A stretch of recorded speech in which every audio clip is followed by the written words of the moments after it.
Vous êtes dans le Morning News. Bonjour. À la une de l'actualité ce matin, le colonel Assimi Goïta, le chef de la junte malienne au pouvoir, ne pourra pas être candidat à la future élection présidentielle censée ramener les civils au pouvoir. C'est ce que prévoit un projet de loi présenté par les généraux, mais le texte reste flou sur la date des élections.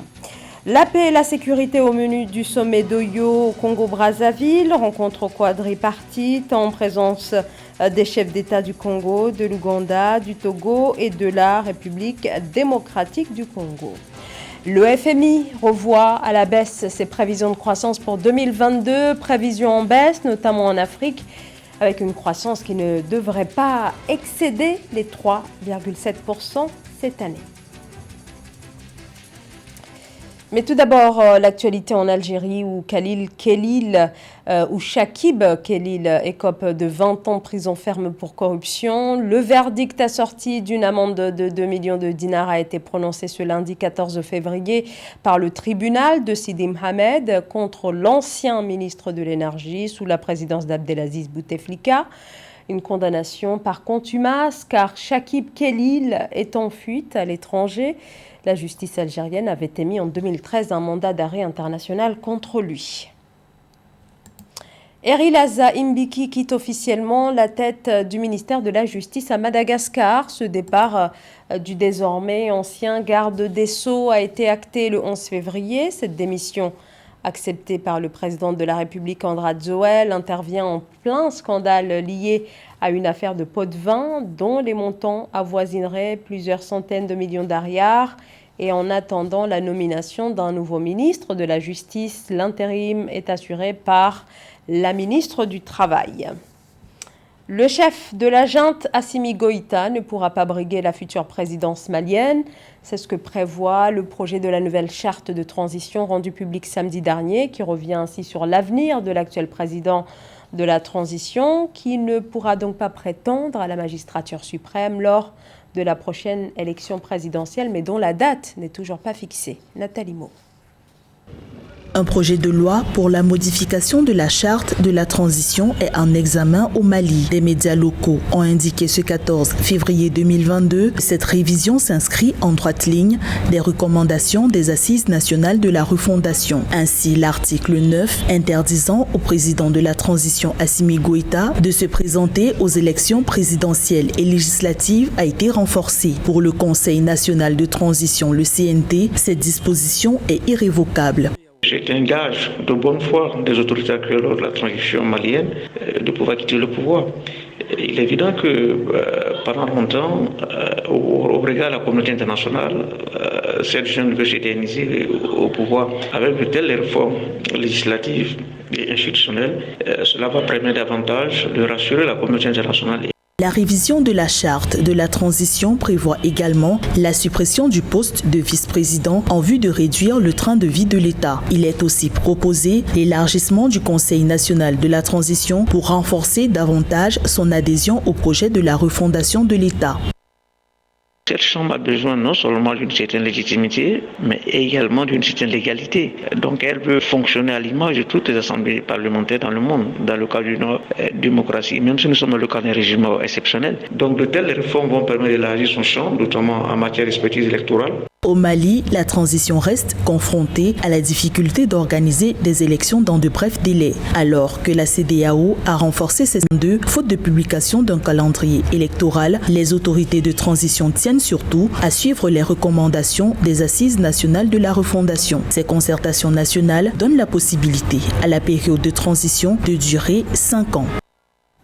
Les questions de paix et de sécurité dans la région des Grands Lacs, mais aussi les coups d'État survenus récemment dans plusieurs pays d'Afrique de l'Ouest ont été au cœur d'un sommet le 12 février dernier au Congo-Brazzaville qui a rassemblé 4 chefs d'État, les présidents Denis Sassou Nguesso, Félix Tshisekedi, Yoweri Museveni et Faure Gnassingbé. Joël Balour. Oyo, localité du Congo, a abrité le 12 février 2022 un mini-sommet sur la paix et la sécurité en Afrique. Au cours de cet échange, les présidents Denis Sassou Nguesso du Congo, Félix Tshisekedi de la République démocratique du Congo, Yoweri Museveni d'Ouganda et Faure Gnassingbé du Togo sont revenus sur le processus sécuritaire et les coups d'État en Afrique de l'Ouest. Un conflit latent entre la République démocratique du Congo, l'Ouganda et le Rwanda. Donc c'est un dossier qui a été traité par le président Félix Tshisekedi et Yoweri Museveni avec le président Denis Sassou Nguesso qui sera directement impacté s'il y a une nouvelle guerre dans la région des Grands Lacs. Les chefs d'État se sont prononcés en faveur de la paix et de la réconciliation sociale. Ils ont évoqué la mise en place d'opérations militaires et se disent satisfaits des résultats, notamment les opérations militaires conjointes engagées par la République démocratique du Congo et l'Ouganda contre les rebelles dans l'est de la RDC. Trouver des voies et moyens pour se protéger mutuellement contre des coups d'État qui circulent ces derniers temps en Afrique de l'Ouest. Pour Gnassingbé, il s'est toujours porté volontaire pour jouer les médiateurs entre les présidents Tshisekedi et différents protagonistes qui seraient impactés par la déstabilisation de la région des Grands Lacs, d'où sa présence. Au sortir de cet échange, les 4 nations ont réitéré leur soutien à la communauté économique des États de l'Afrique de l'Ouest. Rappelons que le Mali, la Guinée et le Burkina Faso sont suspendus d'activité auprès de cette institution suite au coup d'État survenu dans ces 3 pays depuis mai 2021. La pandémie de Covid-19 qui frappe la planète depuis 2 ans continue de menacer la reprise économique. L'économie mondiale est loin d'en avoir fini avec la pandémie. C'est le cas de l'Afrique qui a connu une récession en 2020 et où la reprise de la croissance restera cette année encore très modeste d'après les prévisions du Fonds monétaire international. Amenedji. En Afrique subsaharienne, les perspectives économiques du Fonds monétaire international prévoient une croissance de 3,7% pour 2022. Cette prévision est en baisse comparée à celle de 2021, estimée à 4%. Du fait de la persistance de la pandémie de Covid-19, ces chiffres rejoignent quelque peu, selon le FMI, ceux soumis à une forte incertitude de la Banque mondiale qui annonçait début janvier 2021 une croissance de 3,6% en 2022 et 3,8% en 2023. La divergence et l'incertitude des prévisions entre les données du FMI et de la Banque mondiale viennent fondamentalement des bases du calcul et la différente appréciation de l'impact du Covid sur les économies. Les paramètres de calcul sont des bases différentes, sont des approches différentes et des analyses différentes, mais en réalité qui arrivent à un résultat pas trop divergent, mais tout à fait différent.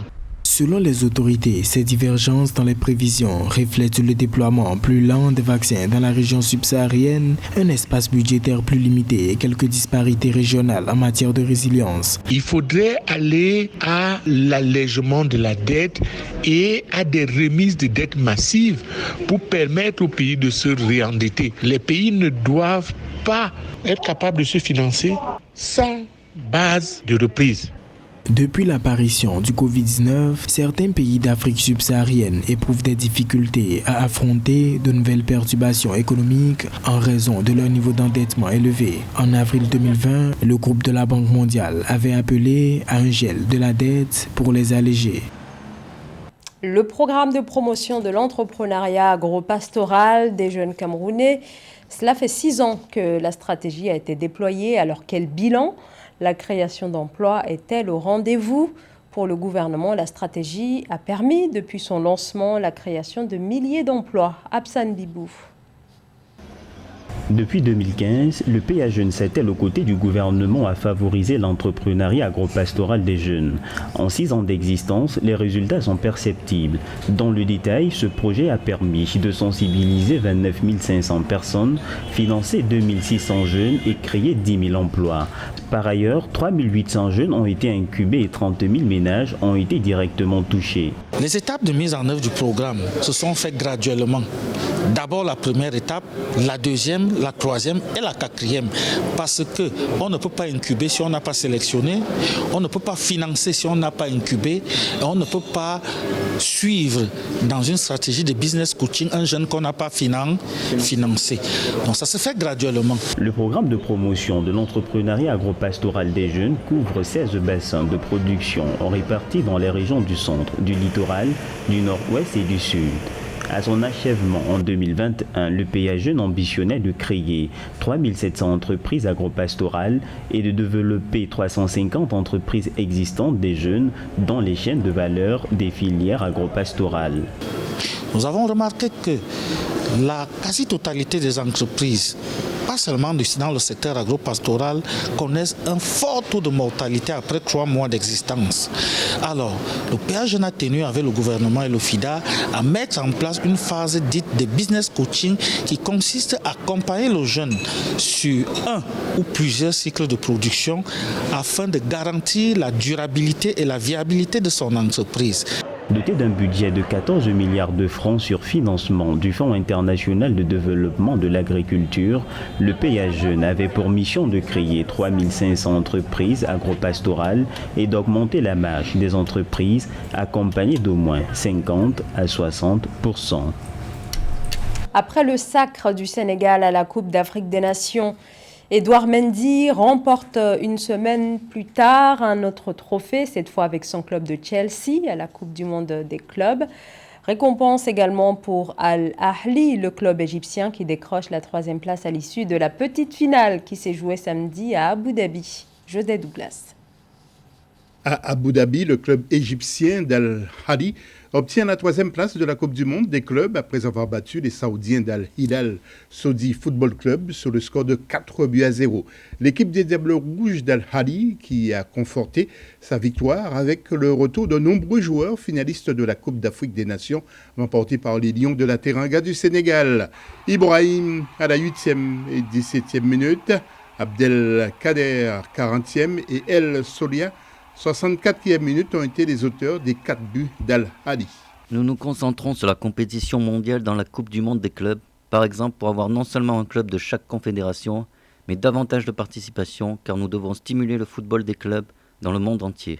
L'autre attraction, c'était la finale entre Chelsea et Palmeiras, 2-1 avec Edouard Mendy dans les buts anglais. Les Brésiliens de Palmeiras ont bousculé Chelsea qui a résisté avec son gardien sénégalais auréolé d'un trophée de la CAN et dont la présence a beaucoup compté dans cette victoire et il a profité pour revenir sur la CAN. C'était une revanche pour moi par rapport à ma première Coupe d'Afrique. J'étais blessé, j'étais forfait après le second match. Jouer une seconde fois à la CAN était une revanche pour moi, surtout le fait de jouer la finale, car j'avais raté celle de 2019. Cela signifie beaucoup de choses pour moi. Les joueurs sénégalais qui évoluent en Europe n'auront pas de repos de sitôt car Idrissa Gueye et Abdou Diallo avec le Paris Saint-Germain seront confrontés à la redoutable équipe du Real en Ligue des Champions d'Europe.